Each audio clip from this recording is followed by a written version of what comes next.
Subscribe or you'll be visited by the toll troll. Redpill Me on Vanlife. What are the hidden costs? Is it a good way to travel? I'm in six-figure hell and need a change. Cramped and smells. The red pill is that everyone making it look good on YouTube is a trust fund baby. Van life is not that cheap and it's totally uncomfortable and kind of dangerous too. You are better off renting a studio somewhere that has a really low cost of living. Not cheap how? Repairs? Food etc. Campground costs? Dangerous because you're on the road driving a crapbox van? Robberies?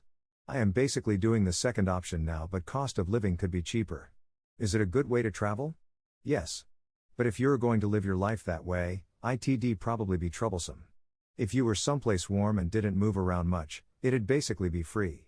But remember, warm places have more dark skins and more active dark skins. If you have six figures and didn't have to pay for a house, I'm sure you could last a very long time with the van life, maybe the rest of your life. It's no way to have a family though. The goal would be to kill time till my bags matured instead of continuing this wage slave life. I don't plan to live out of a car for the rest of my life. Dark skins are only a worry in certain parts. Enjoy losing your home when you get carjacked by joggers, you heckin' regarded Fragard. Hey, I'm so ready to pitch in. My name is Brian and I've been dreaming of the van life, let me know and we can discuss further. I'm particularly looking to van life with a female if possible. Thanks. You will just constantly be harassed by police for overnight parking. You have to camp on Bureau of Land Management land or else find big stores that are open overnight. The risk of getting totaled is one of the hidden costs. Someone or something will hit you, that you asked. Can't wait to see you out there in your little van. Seems like too much hassle to be worth the time, but I have always earned at least $70,000 per year and now make more like $250K. I second the person that said just get a cheap studio. With the way American homeless and poor people behave now, I'd want more security than a van window between me and randoms while sleeping. Kill time till my bags matured. Careful though, I did this and I have no idea when it is, if ever, going to happen. I can survive for a long time and live in a high cost of living Euroshite city, but I was apex wagey and kinda torpedoed my premium six-figure wagey career. Think it through. What makes you think you can afford to live in a van on your meager income? This isn't 1974. Other than food and the occasional laundromat and shower, what are his expenses if he's mostly staying in one place?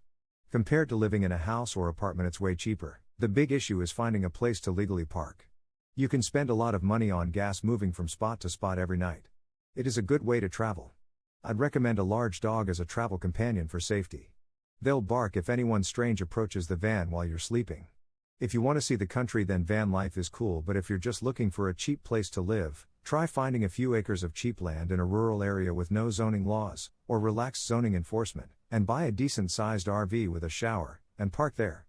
Propane, for heat and hot water. Eating out every day, if your vehicle doesn't have a stove. Gas to get food every day, or run errands. Some way to get electricity to power devices, keep lights on and can. Mostly staying in one place. There's a large encampment area in Arizona with over 100K van dwellers, homeless. You can stay for free on Bureau of Land Management land. But anywhere you park is private or government property, so that is the primary issue to be solved. It's okay if you like to poop in a woods and not showering. Van life absolutely 100% is dependent on where you are. Northern France? Forget it. Migrants will literally assault you. America? No way. No matter how great living in a van there will be, you are still in America. I recommend the following countries. Spain, far away from the smelly people though. Denmark. Maybe Czechia, but don't quote me.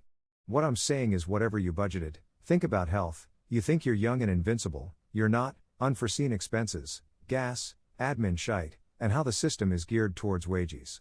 If you're in Euro-Kukistan you can't find new rentals because of how regarded the system is. I can show 3 mil in my bank account, these regards would say, but Moo Insurance's rent has to be X% of your wage. People in the system are really geared toward absolute golems. Be a Chad and live off MREs. Redpill Me on Vanlife. Gets red-pilled. Oh my god, shut the heck up Fragarts, it's none of your business. America is the only place you'd want to live, frog bro. You should know this, no one is as friendly to camping and sleeping in cars to here. In before La Herp, what if you sleep in Detroit, Derp and Chiat? Screw that, Australia would be the best aesthetic wise. Plus if Hess American, his US dollar to Aussie dollar ratio would be amazing down there. I do van life. It's amazing. Wintertime I drive down to Spain and Portugal. In summertime I am in Scandinavia/Eastern Europe. The van life scene is so nice, Lots of cool people. Costs can add up if you travel a lot, but if you have a little scooter with you, then you can park off somewhere for a while and just use the scooter to get around. Electricity is free with solar. Can wash clothes in laundromats or in a river, but you won't need it if you mostly just run around in swim shorts and sandals. Only cost is diesel and a bit of propane for cooking. Better than going into debt for hundreds of thousands of dollars to live in a run-down couch in the city. A coworker of mine got memed into it by his wife during the lockdown. He was still working remotely and was clearly miserable in all of the pictures she posted on Instagram. I think she was also trying to monetize their life on YouTube, but she had horrible instincts and never put out more than a few videos. Having never lived in a van, I would guess the downsides are no plumbing and always being on the move. Feel like you're better off just buying an RV. Or just loading up an SUV with the gear you need and hitting the road. Need a table? Have a sturdy folded one in the back of your SUV. Want to cook? Have camp cooking gear in the back of your SUV. Want to sit on something comfy? Have a hammock and folding chairs in the back of your SUV. Need a bathroom? Find a gas station or a McDonald's. Need to shower? Campgrounds with amenities or gym membership somewhere. Trying to turn the inside of a van into a rustic living space is comically impractical. Sort of thing that would be trendy for a few years and ultimately cost tens of thousands of dollars. No way to have a family though. Seems like the kind of thing where at first, girls would think it's cool.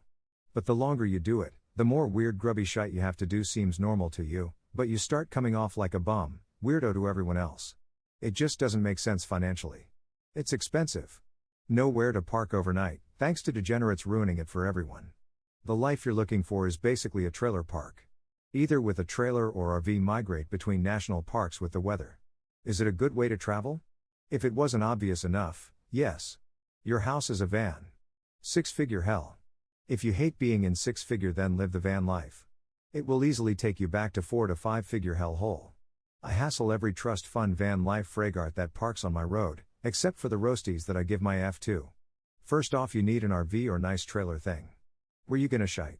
You'll need to empty that out regularly, which means a rural area, because nobody will tolerate that on their property or nearby. Where do you get water from? You'll need a supply line or go lug in jugs by hand and put it into your RV. You won't have a washer dryer, so you'll need to clean your clothes at a laundromat. You'll need an electrical supply for charging shite, electronics, the computer you're gooning on, and to heat your water, unless it's gas or oil or whatever. Solar isn't adequate for this, you'll need to plug in. It's very doable with enough planning. The biggest issue, like Anon said, is parking in the US. Everything is owned by someone, so you'll need to find public BLM land, Midwest, or rent space somewhere. You can buy a cheap plot for like $20,000 and it's yours. Plus like $60,000 or whatever for an RV. A van would be cheaper, but at that point you're homeless. With a plot of land and a van you're okay if you have a generator and a water source like a river or steam. At that point just a plot for $20,000, a vehicle for $20,000, cheap used, and a heckin' homeless encampment whereby you live in a tent and wash your shite in the river. But whereby you live in a tent and wash your shite in the river. But crapping in the river is probably illegal, as is laundry, so depends on if you get caught by somebody who rats you to the EPA. You will die in the winter and it will be actual hell. You would need to construct something to live in without heat. Like, a Copper Age mud and wood hut with room for a fire. What are the hidden costs? Privacy. It's almost impossible nowadays to find a spot to park at alone if you also want good views. You always have to watch your back because God knows what the other people in their car are doing. Keep the job, buy a van and go for trips over weekends and holidays. If you really enjoy it, you'll know what to do. Insurance doesn't put you up in a hotel when your van gets totaled. You'll be underinsured unless you get RV insurance. Have fun. The big issue is finding a place to legally park. There are literal apps for this. Where you gonna shite? You'll need to empty that out regularly, which means a rural area, because nobody will tolerate that on their property or nearby. $5 at a dump station. You would probably give up van life within 6 months trials, many such case. If you have 6 figs, you should be grinding like hell until you have 7. Just live with roommates or parents if you want to cheap out on living arrangements like that. Once you have 7, you get more options like screwing off to Thailand or other cheap country and living off dividends. You don't have your own throne to poop. That's a big one. Might be worth it if you work in a high cost of living area and would rather not pay expensive rent. Consider renting a small office space and secretly live there since they're cheaper. I did van life for about a year. It's fun if you have a remote job. Hidden costs for me were Starlink and a storage unit bill. I traveled all over the western states. You'll mostly stick there because that's where all the free camping is. Once you go out east, everything is private. In the winter everyone gathers in the south and you have these big events like Quartzsite or Skoolapalooza or Baja.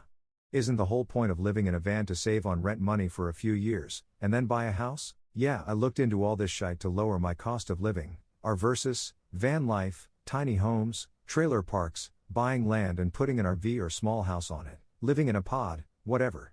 It's all shite. The cheaper price is only cheaper because it's worse, requires more work, less privacy, or there's more ongoing costs later on in terms of maintenance or fixing shite or insurance, or a heavy time commitment setting it up.